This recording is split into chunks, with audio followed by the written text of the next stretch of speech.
Muraho neza, nitwa Uwimana Patricie, mbahaye ikaze mu kiganiro cy'uyu munsi wa gatatu ku itariki 30 z'ukwezi kwa 10, 2024, turi mu kiganiro cyerekeranye n'imirire y'ingurube. Tukaba turibanda cyangwa se turinjira mu gice cyitwa imvange y'ibiryo by'ingurube. Imbere yanyu haranditse ngo ni byiza kugisha inama veterineri. Ni byiza kugisha inama muganga w'amatungo kugira ngo umworozi ashobore kwivangira ibiryo. Abenshi tuzine aborozi b'ingurube tuzi neza yuko iyo ugaburira ingurube zawe ibiryo mu ruganda uba wizeye neza yuko zabonye indyo yuzuye ijana ku ijana. Ariko nanone ushobora guhura n'ikibazo cyane cyane inkange worora mu karere ka Rutsiro, umurenge wa Rusebeya. Umurenge wa Rusebeya ni ahantu hatari umuhanda, uri kure y'umuhanda, none n'umuhanda usanzwe warangiritse pe. Bivuze ngo niba ntumeje ibiryo i Kigali bishobora kugera i Rusebeya bitinze, icyo gihe ingurube zikicwa n'inzara. Icyo gihe rero ni ukuvuga ngo umworozi agomba kwishakamo ibisubizo. Umworozi wororera kure y'umuhanda, umworozi wororera ahantu imodoka zidashobora kugera igihe imvura yaguye, yagombye kwishakamo ibisubizo. Ni iki umuntu agenderaho cyangwa se umworozi agenderaho mu kuvanga ibiryo by'ingurube? Icya mbere ni ukureba ngo ingurube yanjye ifite imyaka ingahe. Ese ni ingurube y'amezi 2, ni ingurube y'amezi 4, ni ingurube y'amezi 6, 8, ni ingurube imaze umwaka? Iyo ngurube yawe imaze imyaka ingahe? Imaze igihe kingana gute? Ikindi umworozi areba ni ibiro ingurube ye ifite.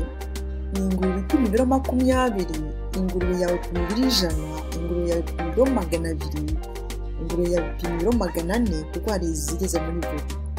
Ingurube yawe ifite ibiro bingahe? Ingurube yawe ifite imyaka ingahe? Ikindi noneho ni ukureba intego umworozi afite.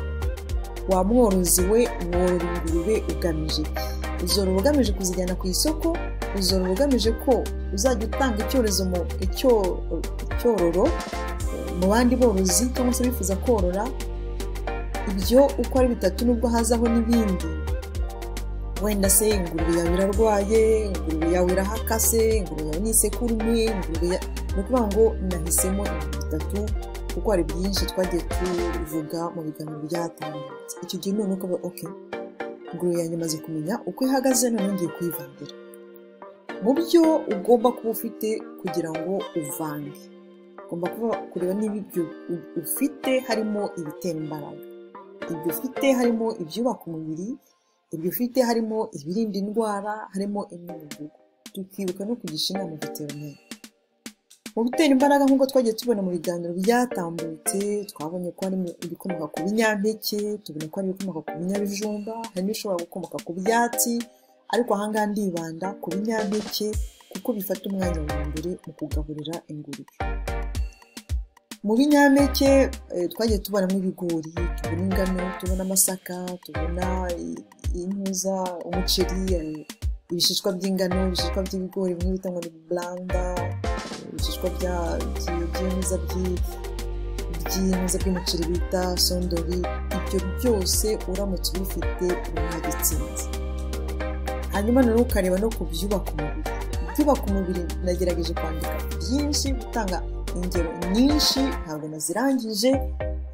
Bamwe muzajya mwongera lisite yabyo, ariko ushobora kuba aho utuye hera ibihwagari, cyangwa se hari abacuruza ibihwagari.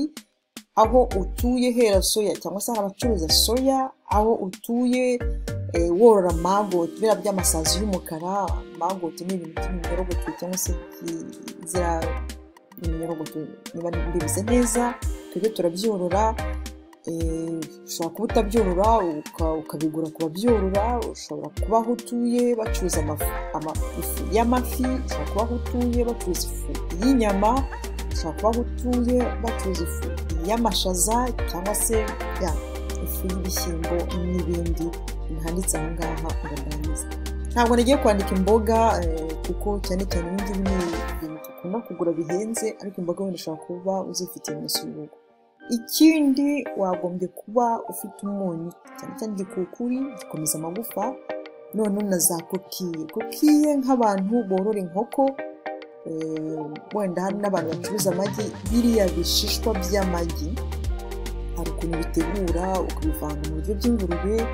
Hari n'ibishishwa by'ibinyamishongo, nzi ko ni kubivuga neza, hakaba kokiye z'ibinyamishongo, hakaba n'abantu begereye inyanja akunze kuba ibintu bya kokiye byavuyemo, ntabwo nzi ukuntu babyita, n'abatuye wenda ku Kivu nka za Karongi cyangwa se Rutsiro bashobora kubona ku nkengero z'ikivu hari za kokiye, icyo gihe nazo bakaba bazitunganya bakaziha ingurube zabo. Hanyuma Primex ushobora kuyigura muri Agrotech, muri Agrofa, cyangwa se ukegera veterineri wawe ukamubaza uti nyakubahwa veterineri cyangwa se madamu veterineri, Primex ndayigura he, akakugira inama. Twibuke kwegera veterineri.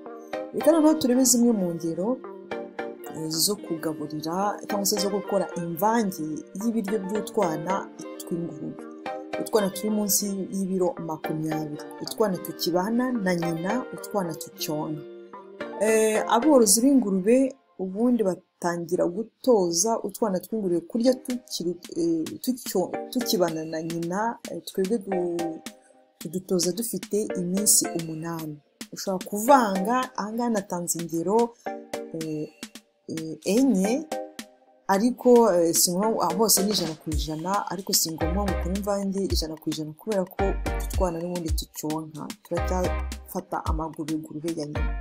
Tuvuge umworozi umwe ashobora gufata ibigori ibiro 50 y'ibigori, nyine ibiro 50, agafata wenda amasaka ibiro 40, akaba yafata ingano ibiro 30, mbese akagenda avanga ifu y'ingano, agafata ifu y'ingano ibiro 20, agafata wenda ibiro 15, agafata wenda ifu y'ibigori 15, agafata wenda ibiro 10, mbese ukagenda uvanga ku buryo umenya ngo harimo ibitera imbaraga, harimo ibyubaka umubiri, harimo ibirinda indwara.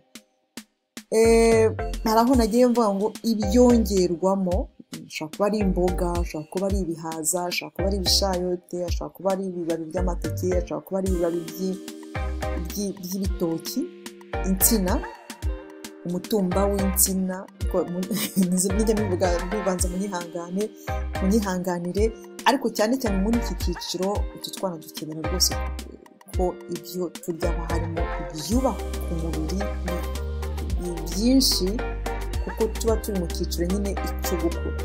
Izi rero ni ingero 8 nagerageje kwandika, nkaba nabibutsa ko twajya tugisha inama veterineri aribyo yakongeramo, ariko ni muri bingibi bifite, ushobora kuba ufite wowe ubyihingira, ushobora kuba abaturanyi mwegeranye babifite, ushobora kuba mu masoko mwegeranye babicuruza, bikagutabara igihe bya biryo byo mu ruganda bitari byagera aho ngaho, cyangwa se binahenze, kuko muri minsi biranahenze cyane kuko ukagerageza kwirinda.